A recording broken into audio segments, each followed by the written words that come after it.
O Campeonato Brasileiro acabou, o Flamengo ficou em quarto lugar, pegou a vaga direta na Libertadores 2024, apesar da derrota no Morumbi 1-0 para o São Paulo.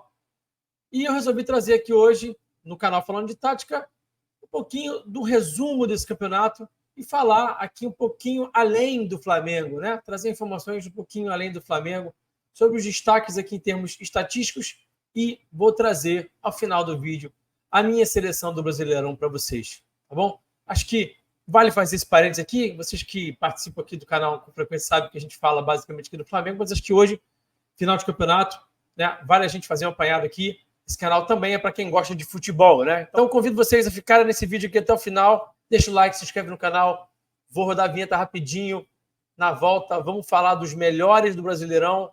Vamos falar de tática?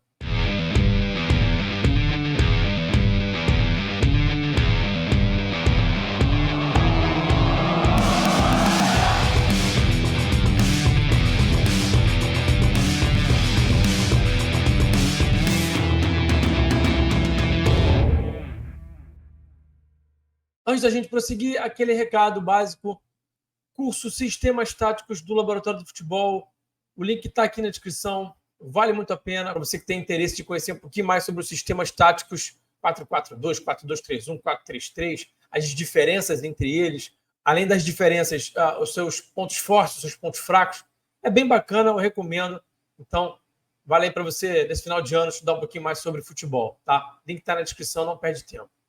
Vamos para o conteúdo. Bom, então vamos começar trazendo para vocês algumas estatísticas interessantes. Eu tenho acesso a uma plataforma, né, que é o Scout. Ele traz informações detalhadas, bem precisas, bem legal da gente perceber. Também tem informações aqui do SofaScore. Vocês vão ver aqui informações desse site aí tão conhecido, tão famoso aí desse aplicativo, né? Que é o SofaScore também. Vamos ter aqui alguns dados do SofaScore, tá? Então, vamos começar pelas partidas jogadas. O Léo Jardim e o Lucas Perry jogaram os 38 jogos do Campeonato Brasileiro. Normalmente o goleiro consegue jogar mais, né? Você vê que o Cássio também tem 37, o Richard Rios e o Pikachu também aparecem com 37. Em minutos jogados, o Léo Jardim, o líder, o Lucas Perry também ali com ele. Então, esses dois aí liderando. Você também vai ter o Rafael Cabral, o Marcos Felipe e o Cássio, todos eles goleiros, né? Aqui eu estou trazendo para vocês os artilheiros de cada time. E aí eu marquei aqui de rosinha os que mais me chamaram a atenção. Então, claro, né? O Pedro, artilheiro do Flamengo, com 12 gols.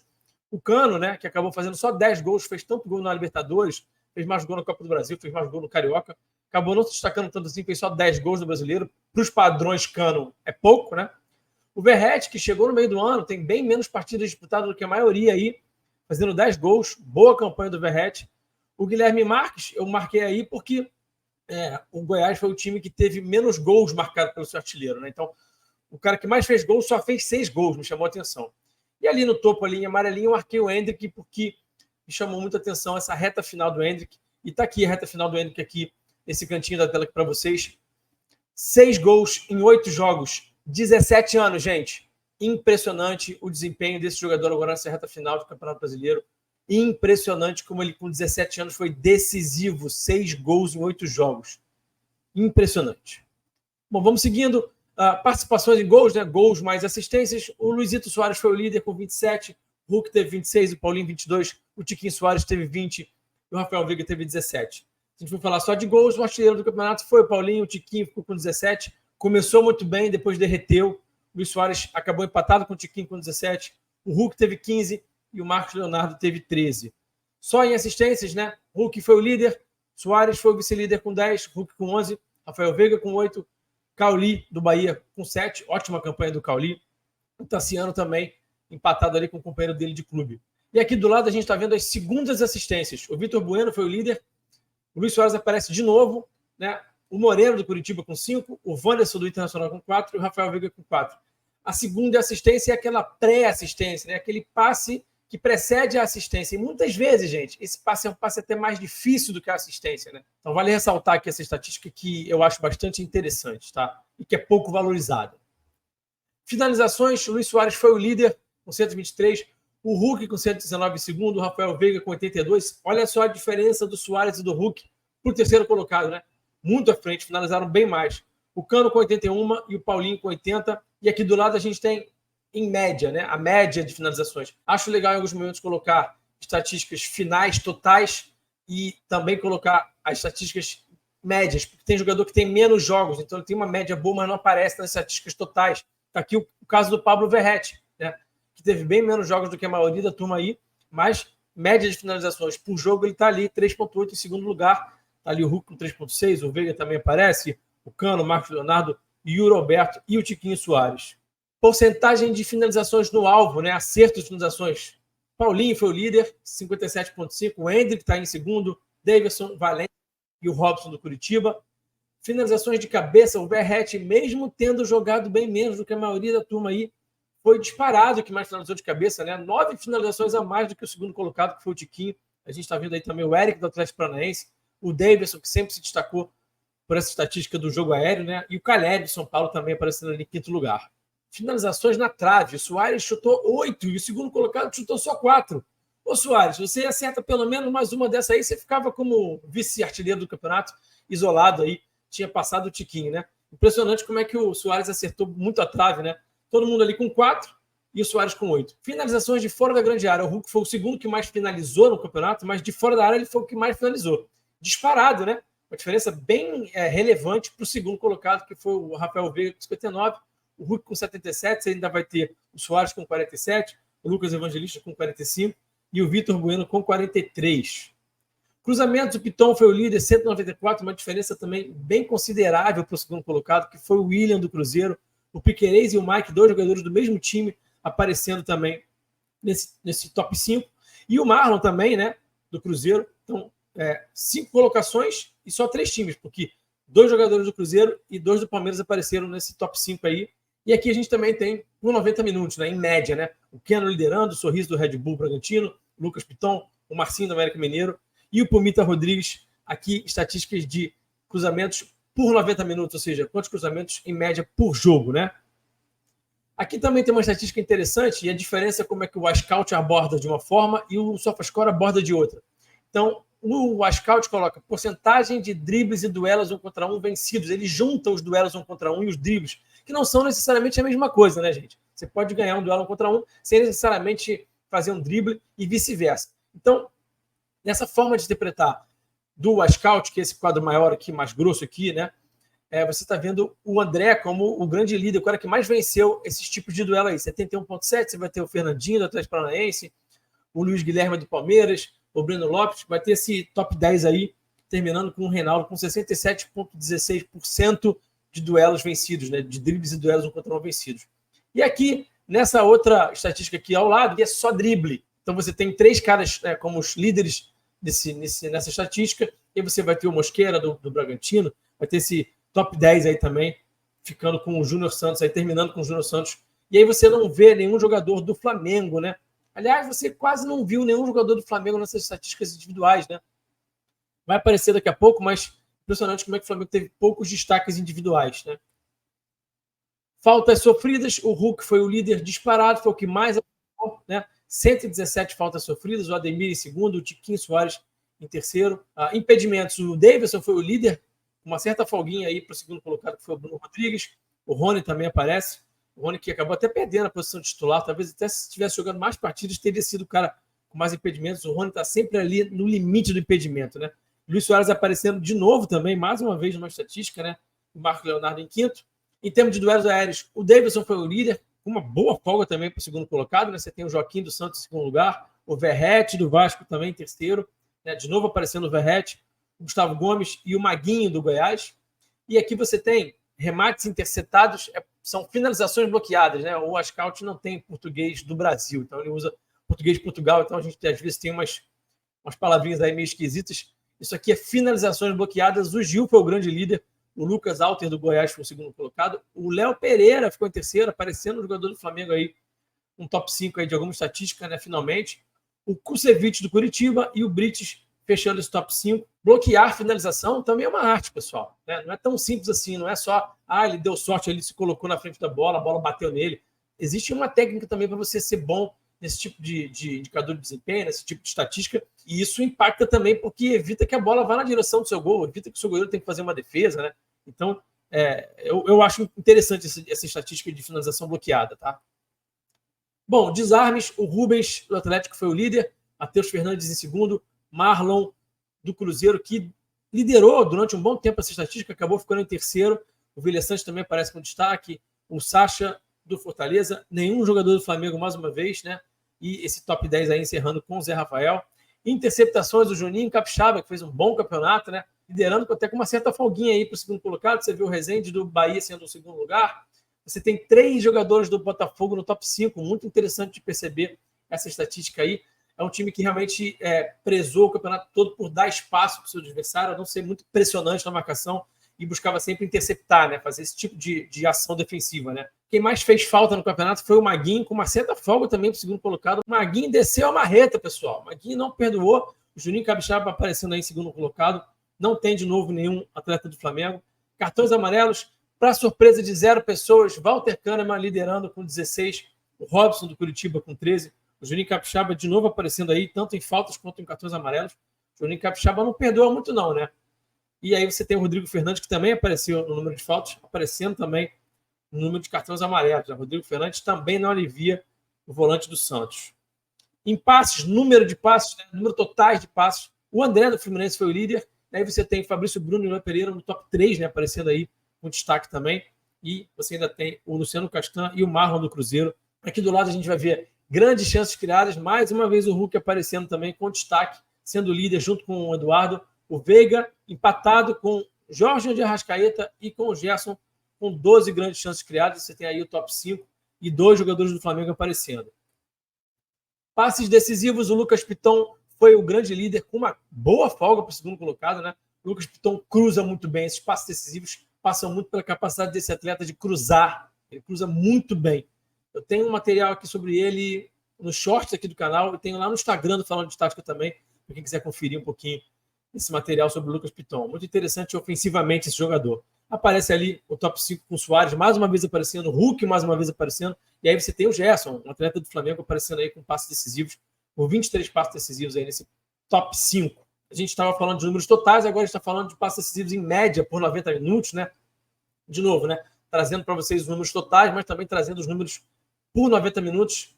E aí a gente tem o Rafael Veiga liderando, o Vitor Bueno, o Cauli, o Lucas Evangelista e o Marcelo nesse top 5. E aí os dados até divergem um pouquinho desses números totais, né? Interessante a gente perceber como é que você, na hora que você olha para a média por jogo, você tem um cenário e números totais você tem outro, né? Passes para terço final, o Caio Alexandre foi o líder do campeonato, você tem o Marlon Freitas, você tem o Léo Pereira aparecendo em quarto lugar ali, o Juninho Capixaba mais uma vez aparecendo, o André também, o André que sempre aparece nessas estatísticas de passe, né? Passe para terço final, quando você faz a bola chegar no terço final do campo, né? Aqui do lado você tem as estatísticas de passes inteligentes. O Scout interpreta os passes inteligentes como aqueles passes que você faz para o seu adversário que está rompendo nas costas da última linha. Você vai deixar ele numa situação de finalização, numa situação de 1 contra 1 contra o goleiro, numa situação de vantagem, né? Então é assim que o Scout interpreta. O Hulk liderando com folga, o Alan Patrick aparecendo, ele é fera nesse tipo de passe, né? O Marcelino Moreno do Curitiba aparecendo também. O Soares, mais uma vez, aparecendo também. Impressionante o Hulk, o Soares sempre aparecendo nas estatísticas positivas, né, do campeonato. E aí você tem um jogador do Flamengo de novo, que é o Arrascaeta, né, que também gosta muito de fazer esse espaço que deixa os companheiros em situações de finalização, em situações de vantagem, né? Aqui os passes progressivos, o Juninho Capixaba mais uma vez aparecendo. Você tem o Marlon em segundo lugar. Fabrício Bruno, né, que evoluiu muito nessa capacidade de fazer passos progressivos, né, passos que vão fazer o time, levar o time à frente, né? Você tem o René aparecendo aí também e o Lucas Piton mais uma vez aparecendo. Nas estatísticas de corridas seguidas, as corridas seguidas são as arrancadas, né? Você teve o Júnior Santos como grande líder ali com 125, o Arias com 112, Soteldo depois em terceiro lugar, Caio Alexandre mais uma vez aparecendo numa estatística, né? Muito interessante esse atleta, me agrada muito. E de novo o Bruno Rodrigues também aparecendo. Passes longos, sempre é goleiro, né, gente? Passes longos, sempre é goleiro. O Everson foi o que deu mais passes longos. O Tadeu em segundo lugar, o Cleiton em terceiro, o Marcos Felipe do Bahia em quarto e o Lucas Perry do Botafogo em quinto. E aqui a gente vai ver bolas longas certas, né? E aí o cenário muda, porque está falando de jogadores de linha, está falando de uma outra situação, de outro contexto. Rafinha liderando as bolas longas certas, né? Muito preciso o Rafinha nesse tipo de jogada. O Luan do Palmeiras em segundo lugar. Você tem o Léo Ortiz aparecendo aí pela primeira vez numa estatística. Jogador interessante que está na mira do Flamengo, né? Bom jogador. Aí você ainda tem o Marcos Rocha, o Marlon Freitas e o Fabrício Bruno, né? Você tem um atleta do Flamengo aí nesse top 10 com 4,2 bolas longas certas por partida. Aqui, estatística de goleiro, né? Defesas com reflexo preciso, né? porcentagem de defesa que aquele goleiro fez com um reflexo preciso. O Rafael Cabral foi o líder, o Cleiton apareceu no segundo lugar, o Fábio em terceiro, o Matheus Cunha, né, acabou perdendo a posição no Flamengo, aparecendo nas top 5 aí, e o Gabriel do Curitiba também aparecendo. E aqui, gols expectáveis defendidos, né? Gols expectáveis defendidos é aquele gol que você espera que vai ser gol e o goleiro pega. Na minha interpretação, não deixa de ser uma forma de você interpretar como defesa difícil. Aí você tem o Cleiton aí como líder, o Everson, o Matheus Cunha de novo aparecendo, o Rafael Cabral e o Walter do Cuiabá. E aí, pessoal, a gente vai chegar aqui na seleção do Brasileirão 2023 do canal Falando de Tática. É claro que essa seleção aqui é ultra mega ofensiva, dificilmente dá para entrar com um time desse aqui em campo. Eu fiz, o que eu fiz aqui? Eu ajeitei para poder caber quem eu achava que precisava jogar, quem achava que merecia essa vaga. É claro que tem muito debate, é claro que dá para a gente mudar bastante essa seleção aqui, só dá para escalar 11, então se você tiver outra seleção, coloque aqui nos comentários. Essa posição, por exemplo, de primeiro volante, acho que tem bastante discussão, mas vamos por partes. Vamos começar pelo começo. O goleiro, Everson, o goleiro que menos sofreu gols, o goleiro da melhor defesa do campeonato, e o goleiro que, na minha opinião, consegue aliar a capacidade de defender a bola debaixo da trave, ser bom com as mãos e com os pés, né?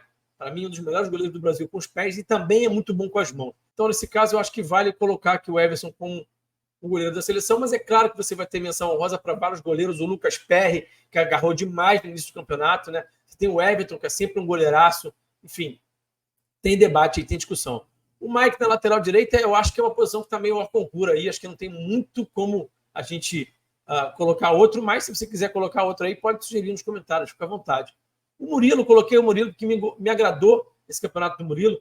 Poderia ser outro jogador também. Não está muito fácil de escolher jogador para essa zaga aí. Teve muita gente falando do Fabrício Bruno. Eu discordo, acho que o Fabrício Bruno não tem que estar na seleção do Brasileirão. Não tem tanto destaque de zagueiro esse ano, não. Para mim, era o Léo Ortiz e mais um. Eu fui buscar o Murilo como esse parceiro dele. Jogador interessante, bom passe. Fez alguns gols de cabeça importantes. Então, gera um impacto positivo no jogo do Palmeiras. Me agrada esse jogador, então coloquei. O Juninho Capixaba também, vocês viram aí quantas vezes ele apareceu em estatísticas de interceptações, de passes certos, né? Também aparecendo na estatística de falta, desceu a marreta, mas é um bom jogador. E eu não ficaria nem um pouquinho chateado se ele viesse aparecer no Flamengo no ano que vem. Ficaria bem satisfeito, para dizer a verdade. Acho que pode ser um jogador interessante aí para o Rubro Negro. O que você acha? Comenta aqui também. Eu coloquei o Pulgar por quê? Poderia ser o Zé Rafael, poderia ser o André, poderia ser o Vilha Sante do Grêmio, poderia ser qualquer um desses três, tá? Desses quatro, na verdade. Poderia ser o Pulgar também. Por que eu escolhi o volante chileno do Flamengo?